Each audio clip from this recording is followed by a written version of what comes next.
할렐루야. 네, 이 새벽에 나오신 여러분들을 환영하고 축복합니다. 오늘도 우리 예수님과 동행하는 축복의 하루가 되시기를 간절히 바랍니다. 자, 이제 민수기 19장의 상황은 좀 특별합니다. 붉은 암송아지의 재란, 이런 제목으로 되어 있는데, 우리가 어릴 때 이렇게 생각해 보면 지금의 성경은 이렇게 붉은색이 아닙니다. 그냥 이렇게 약간 황금색, 이렇게 번쩍번쩍하는 걸 표현하지만 그것도 심하지 않아요. 근데 예전에 저희들이 가졌던, 어릴 때 갔던 성경은 이렇게 사보면은 아주 빨갛게 칠해 있죠.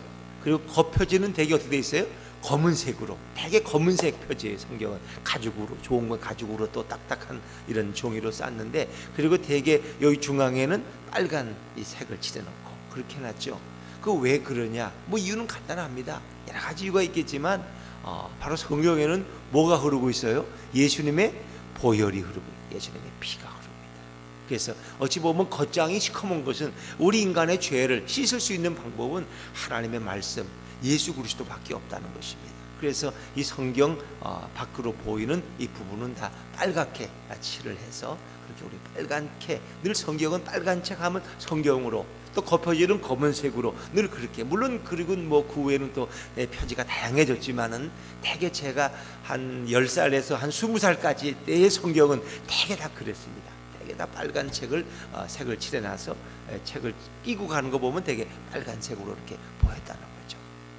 자, 여러분, 오늘 말씀은 주님의 보혈이 흐르는 그런 성경입니다.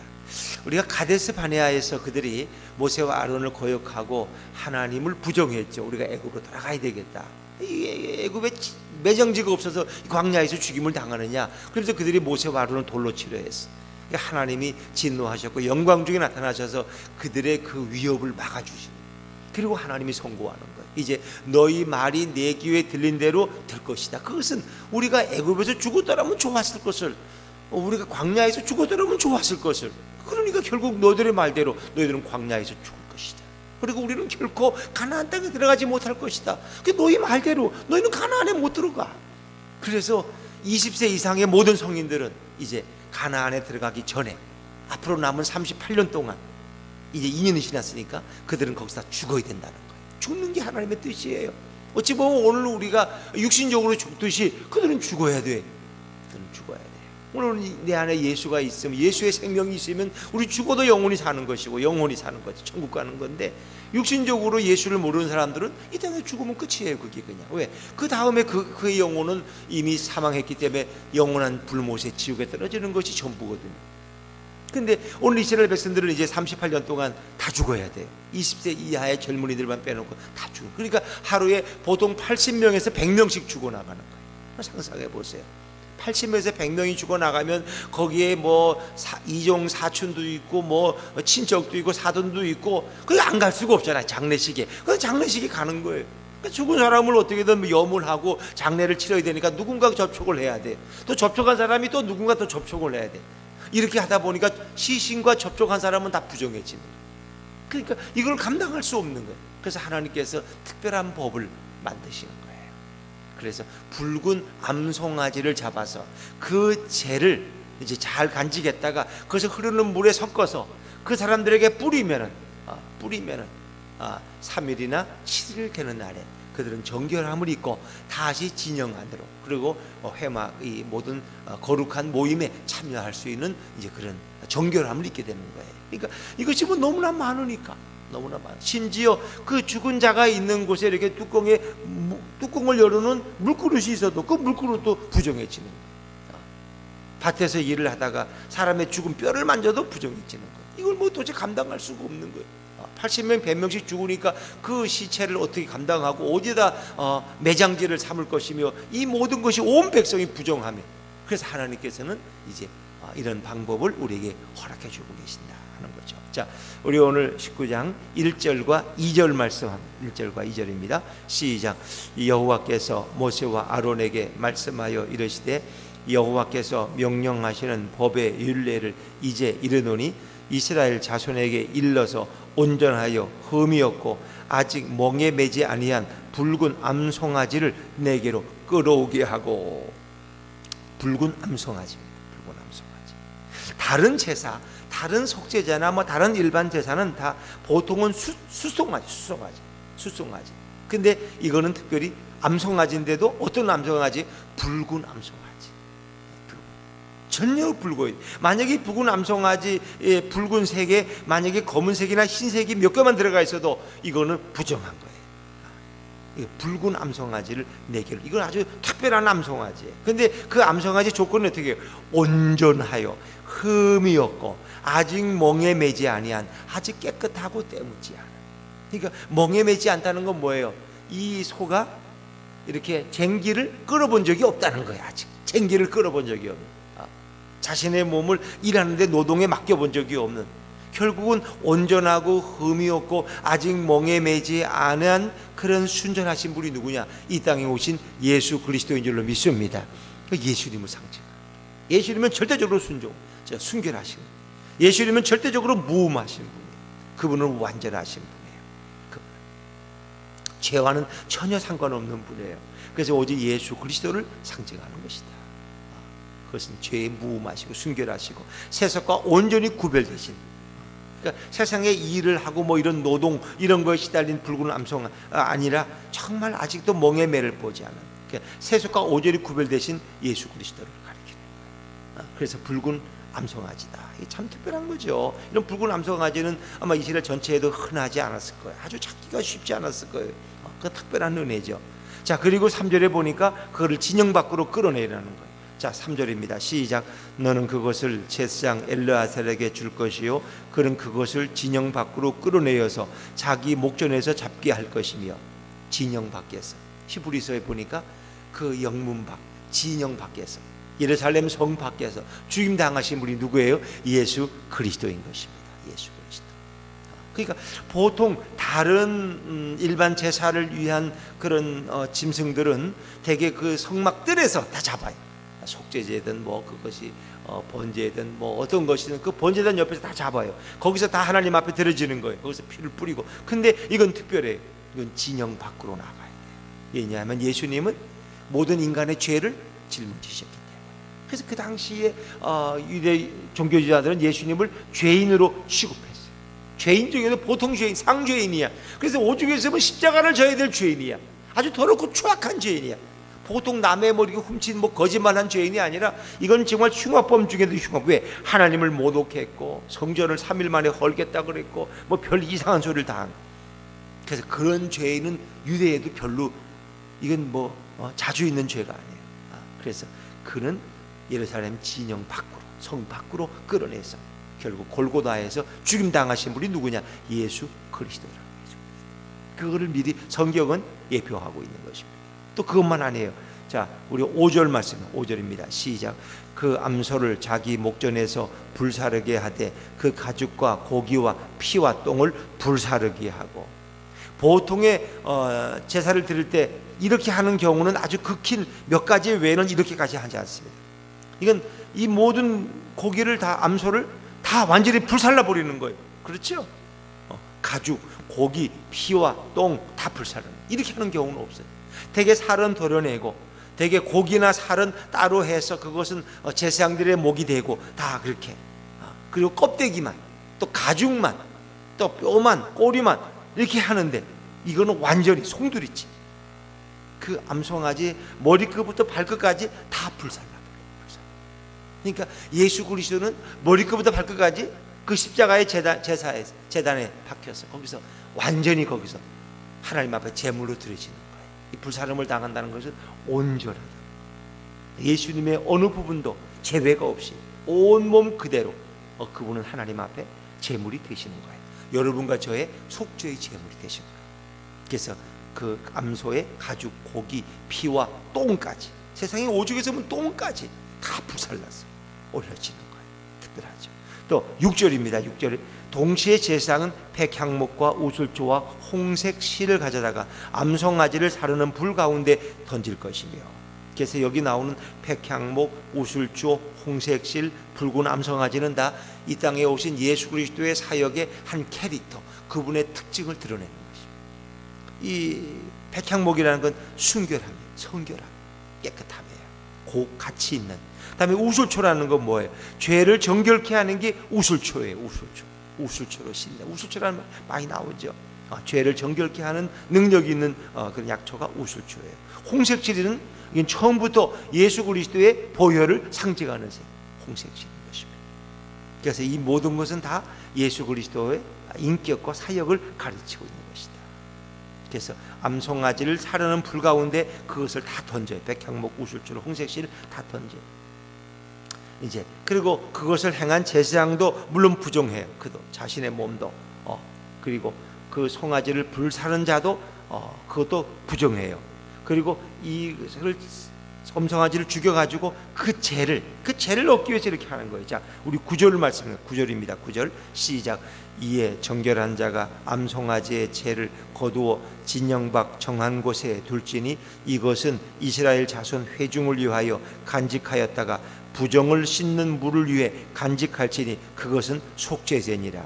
이 부정을 씻는 물을 만들기 위해서 이 죄를 만들어낸 거예요. 그러니까 흐르는 물에다가 이 죄를 뿌려서 그것이 정결하게 만드는 물이에요. 그래서 부정한 사람에겐 그 물을 뿌려주는 거예요. 그럼 그가 정결함이 있는 거예요. 참 놀랍죠.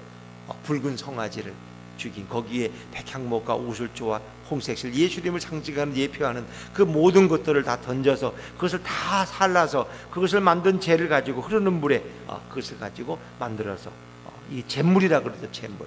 그것을 부정한 사람에게 뿌리면 정결합니다.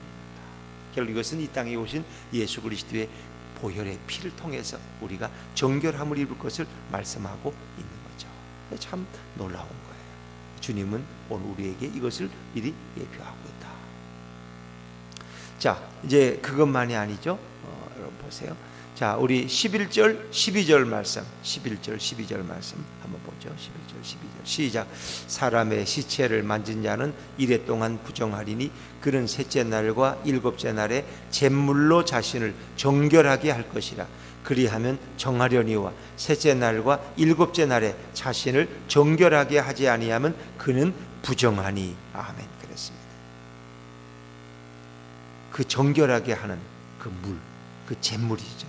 이렇게 붉은 암송아지를 잡은 그것으로 결국은 인간이 정결함을 입는 그것을 하나님이 정하신 거예요. 하나님이 정하신 거예요. 뭐 이것이 무슨 능력이 있겠느냐? 그건 하나님이 그렇게 정하신, 하나님이 그렇게 정하신 것이다. 그래서 우리는 그대로 순종하는 거죠. 하나님이 행하시는 일이다. 하나님이 행하시는. 제가 읽다가 그 4절에서 빼놓은 게 있는데 제사장 엘르아살은 손가락에 그 피를 찍고 그랬어요. 그 피를 찍고 그 피를 회막 앞을 향하여 7번 뿌리고, 회막 앞이라는 것은 바로 지성소에 있는 그 시은자 증거궤를 향해서 7번 뿌리라는 거예요. 7번. 7번이라는 숫자는 뭐예요? 그건 완전수예요. 예수님의 그 피, 그 보혈만이 우리의 죄를 완전하게 씻는다는 것을 의미합니다. 그래서 그런 방법으로 만든 그 정결케 하는 잿물을 가지고 부정한 사람에게 뿌리면 그가 정결함을 입는데, 그것도 셋째 날 또 일곱째 날 이런 법을 하나님이 만드신 거죠. 그래서 자신의 시체를 만지고 정결하지 않은 자는 여호와의 성막을 더럽히기 때문에 그런 성막 가까이 갈 수가 없죠. 13절에 보니까 누구든지 죽은 사람의 시체를 만지고 자신을 정결하게 하지 아니하는 자는 여호와의 성막을 더럽힙니다. 그가 이스라엘에서 끊어질 것은 정결하게 하는 물을 그에게 뿌리지 아니함으로 깨끗하게 되지 못하고 그 부정함이 그대로 있음이니라. 그러니까 정결하게 하는 잿물이 아니고는 인간을 정결하게 할 방법이 없어요. 이 얘기는 바꿔 말하면 예수 그리스도의 보혈, 예수님의 피가 아니면 인간의 죄는 용서받을 수 없는 줄로 믿습니다. 그 누구든지, 그가 대통령이든 그가 노벨 평화상을 받은 사람이든 그가 장관이 국회의원이든 재벌이든 예수의 보혈이 아니면 그의 죄가 씻음받을 수 없다. 씻음받을 수 없다. 예전에 이병철 씨가 죽을 때 뭐 이렇게 그 질문한 게 있죠. 질문한 게. 그래가지고 인간이 죽으면 어디로 가느냐, 뭐 어떻게 죄가, 뭐 이런 질문들을 굉장히 가진 걸 그가 이제 이렇게. 이제 거기에 대한 질문 뭐 어제 신문 전면에 누가 내기도 했고, 요즘은 이어령 씨가 또 거기에 대한 질문을 해서 이렇게 또 내는데 제가 자세히 읽어보지를 못했습니다. 자, 인간은 누구나 죽음 앞에 서면 아무리 돈이 많고 아무리 명예가 많아도 내가 죽으면 어디로 갈까? 이것이 그들의 두려움인 것입니다. 예수의 보혈이 아니면, 예수 그리스도 앞에 나오지 않으면 그 누구도, 그가 대통령 할아버지를 해서도 그는 천국에 갈 수 없습니다. 그의 죄는, 그의 죄로 인해서 그는 영원한 지옥에 떨어질 수밖에 없다. 이스라엘에서 끊어져 버리고 만다. 이 방법 외에는 없는 거예요. 그러나 이것도 부족한 방법이고 불완전한 방법. 오직 예수 그리스도만이, 그의 구속만이 완전하다는 것입니다. 예수 그리스도 외에는 우리가 찾을 자가 없고 의지할 자가 없고 우리가 그 이름을 부를 자가 없다는 것입니다. 예수님이 얼마나 중요하냐. 성경에는 예수의 보혈이 지금도 그 보혈의 강이 흐르고 있는 것입니다. 그런데 우리가 예수를 얘기하지 않고 자꾸 딴 얘기는 하고 있으면 이 무슨 의미가 있냐? 그 영혼이 어떻게 구원받을 수 있냐? 구원받을 수 있냐? 16절에도 15절에도 뚜껑을 열어놓고 덮지 아니한 그릇은 모두 부정하니라. 이게 죽은 사람이 있는 곳에 뚜껑만 열어놔도 그런 부정해지는 거예요. 16절, 누구든지 들에서 칼에 죽은 자나 시체나 사람의 뼈나 무덤을 만졌으면 이래 동안 부정하리니. 그래서 이래다가 뭘 이게 시체를 만져도 뼈를 만져도 그런 부정한 거예요. 다 이 방법은 이 재물을 사용하는 것밖에 없어요. 자, 17절 말씀, 17절 같이 읽죠. 시작. 그 부정한 자를 위하여 죄를 깨끗하게 하려고 불사른 재를 가져다가 흐르는 물과 함께 그릇에 담고. 18절, 정결한 자가 우슬초를 가져다가 그 물을 찍어 장막과 그 모든 기구와 거기 있는 사람들에게 뿌리고 또 뼈나 죽임을 당한 자나 시체나 무덤을 만진 자에게 뿌리되 그랬습니다. 셋째 날과 일곱째 날에 뿌리는. 19절에 보니까 그 정결한 자가 셋째 날과 일곱째 날에 그 부정한 자에게 뿌려서 일곱째 날에 그를 정결하게 할 것이며 그는 자기 옷을 빨고 물로 몸을 씻을 것이라. 저녁이면 정결하리라. 이 외에는 방법이 없어요. 구약에서는, 이 시대에서는 하루에 80명 100명씩 죽어나가는 그 상황 속에서 정결하게 하는 이 제물이 아니면 인간은 정결함을 입을 수가 없었다. 20절 말씀도 사람이 부정하고도 자신을 정결하게 하지 아니하면 여호와의 성소를 더럽히니 그러므로 회중 가운데에서 끊어질 것이니라. 그는 정결하게 하는 물로 뿌림을 받지 아니하였은즉 부정하니라. 사람이 부정하고도 자신을 정결하게, 인간은 다 범죄했어요. 아담과 하와의 그 원죄를 가지고 태어나기 때문에 인간은 다 이렇게 부정한 거예요. 다 이미 죄의 선고를 받은 거예요. 죽음의 선고를 받은 존재. 근데 그가 이 정결하게 하는 물로 뿌림을 받지 아니하면 그는 결국 끊어질 것이고 영원히 방법이 없는, 회복될 방법이 없는. 우리 인간은 다 그런 거예요. 다 부정한 거예요. 다 정결치 못한 거예요. 죽음을 향해 가고 있는 거예요.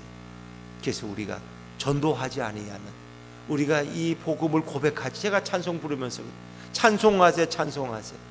그걸 나를 구원하신 예수님을 그렇게 찬송하라고 그랬는데 우리 누굴 만나면 누가 아파트에 소독을 하러 오셔요. 아줌마 소독하러 오셨네요. 예수님이 내 얘기 좀 들어보세요. 예수님이 나를 그 저주와 죽음에서 건져내셨다고요. 이런 얘기하는 사람은 아무도 없잖아요. 누군가에게 해도 내가 어제 교통사고나 죽을 뻔했는데 차에 불이 나가지고 막 그냥 큰일 날 뻔했는데 소방서 아저씨가 나를 건져내서 내가 살았다니까. 내가 기적이라고 내가 산 거. 이렇게 얘기하잖아요. 누구만 만나면 얘기해. 모르는 사람 만나도 얘기해 그냥. 왜? 그게 너무 신기하고 너무 놀라운 일이었어. 근데 우리는 누구한테도 그러니 아줌마 내 얘기 좀 들어보세요. 글쎄 내가 죽었는데 우리 예수님이 나를 건지셨다니까. 이게 말이 돼요? 이런 얘기를 한 사람도 없어. 우리가 전도하자 그러면 상이 또 다 찡그러져. 그냥 무슨 뭐 전도가 요즘 되냐고. 그냥 전도가 카페나 차려가지고 커피나 팔아야지 전도가 어떻게 간접적으로 되지. 전도가 되겠느냐. 전도하자면 저희 아내부터 반대해. 저희 아내부터. 그런데 이거를 얘기 안 하면 어떡할 거예요? 이거 어떻게 사람들이 어떻게 알아요? 커피 마시다가 언제 예수를 알게 되겠어? 그건 시간이 많이 지나야지. 누군가에게 전하지 않아요. 이 정결하게 흐르는 제물로 뿌림을 받지 아니하면 그런 백성 중에서 끊어질 텐데, 다 우리 인간은 부정한데 죽음을 향해 걸어가고 있는데 우리가 예수의 복음을 전하지 않으면 어떻게, 예수의 붉은 이 피 묻은 복음이 아니면 어떻게 그 영혼을 살릴 수 있을까? 그가 듣든지 아니 듣든지. 근데 그 중에서도 하나님이 이미 예정한 사람은 마음을 열고 복음을 영접할 줄로 믿습니다. 예전에 뭐 어린 아이들 교회에서 과자만 준다 그래도 데리고 가면 다 따라와서, 성탄절에 떡 주니까 가자 그래 다 따라와서 근데 지금 그렇게 따라오는 애가 없어요.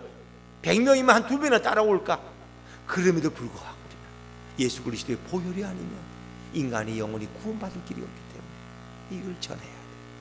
이 일을 하신 주님을 우린 찬양해야 돼. 그래서 우리 마지막 22절 말씀 한번 읽고 마칩니다. 22절입니다. 시작. 부정한 자가 만진 것은 무엇이든지 부정할 것이며 그것을 만지는 자도 저녁까지 부정하리라. 부정한 자가 만진 건 무엇이든지 부정해요. 그것을 만지는 자도 저녁까지 예수를 모르는 자들이 또 예수 모르는 자들을 만나면 더 예수와 멀어지고 결국은 이 죄라는 건 이렇게 강력한 전염성을 가지고 있는 번져가는 예수의 보혈이 아니에요. 우리는 그 영혼이 깨끗함을 입을 방법은 없다. 오늘 이 시대에 우리가 어떻게 기독교를 폄하하는 그런 시대. 제가 조선일보 보는데 전에는 이렇게 꼭 이렇게 종교를 안에 일주일에 한 번씩은 꼭 스님 또 신부 목사님 돌아가면서 이렇게 나왔어요. 근데 지금은 내가 눈을 씻고 봐도 목사에 대한 한 번도 소개한 적이 없어요. 어떤 신부가 뭐 좋은 일, 어떤 스님이 뭐 고아원을 운영하는, 교회가 운영하는 고아원 양로원이 훨씬 많죠. 수천 개 많죠. 근데 아예 그처럼 세상은 기독교를 무시하고 기독교를 부정하고 폄하하고 비판하고. 그래서 우리 거인들도 이제는 예수 얘기하기가 부끄러워. 어디 가도 성경책 들고 다니는 게 부끄러워서 좀 성경책 가진 사람이 있어요? 없어요? 그래서 교회에다 다 성경책 비치해놓고 교회 오면 성경책 보고 다 보면 이거 뭡니까? 스마트폰 꺼내가지고 보지 성경책 빨간색에 들고 다니는 pol이가 없어요. 근데 우리는 그만큼 위축돼. 그런데 그럼에도 불구하고 우리가 예수의 복음을 안 전하고 피 묻은 십자가의 복음을 전하지 않으면 과연 누가 대신 전해주겠어? 불교인들이 전해줘요? 천주교인들이 전해줘요? 죽어도 안 해. 우리가 해야 돼. 내가 복음을 부끄러워하지 아니하노니. 이 복음은 어떻게 되는 거예요? 모든 죽는 자리에서 우리를 구원하시는 예수님의 보혈이기 때문에 우리는 이 복음을 전하지 않으면 안 되는 거예요. 저는 그래서 우리 예수품교회가 1년 동안은 전도하란 말을 한 번도 안 했어요. 우리 집사람도 여보 전도하란 말 제발 하지 마. 또 송집사님이 왔다가 그냥 가. 또 전도하라면 또 부담돼가지고 그냥 이기대 집사님도 떠날지도 모르고 그냥 전도하라면 아이 전도가 싫어서 왔더니 여기 와 또 전도하래 이제는. 그런데 그럼에도 불구하고 우리는 또 때로는 그게 싫어서 교회를 떠날지라도 이 생명의 복음을 전하지 않으면 예수님 앞에서 우리가 어떤 심판을 받을지 몰라. 내가 복음을 부끄러워하지 아니하노니. 이 복음이 이 모든 죽는 자의 자리에서 우리를 구원하는 하나님의 능력이 되는 게 말이에요. 그래서 제가 지금 기도하고 있어요. 하나님께서 자꾸 그런 마음을 주셔서 우리가 성탄절 12월 25일 날은 좀 이렇게 좀 누구라도 초청을 해서 함께 이렇게 좀 예배드리는 날로 삼으면 어떨까, 그런 마음을 가지고 하나님 앞에 기도하고 있습니다. 하나님이 확정을 주시면 제가 이제 광고하려고 생각하고 있는데, 예수의 복음 아니면 이 피 흘림의 사건이 아니면 어떻게 모든 인간이 구원받을 수 있어요? 아무리 재미있는 얘기를 듣고 아무리 눈물 나는 감동의 얘기를 듣고 아무리 그냥 어떤 얘기를 듣더라도 그것이 우리를 구원하지 못해. 예수님의 보혈, 예수의 피 외에는 우리를 구원할 자가 없는 거예요. 오늘도 그 좋으신 예수님과 함께 동행하는 그 예수님을 찬양하는 복된 하루 되시기를 주의 이름으로 축원합니다. 기도하겠습니다. 하나님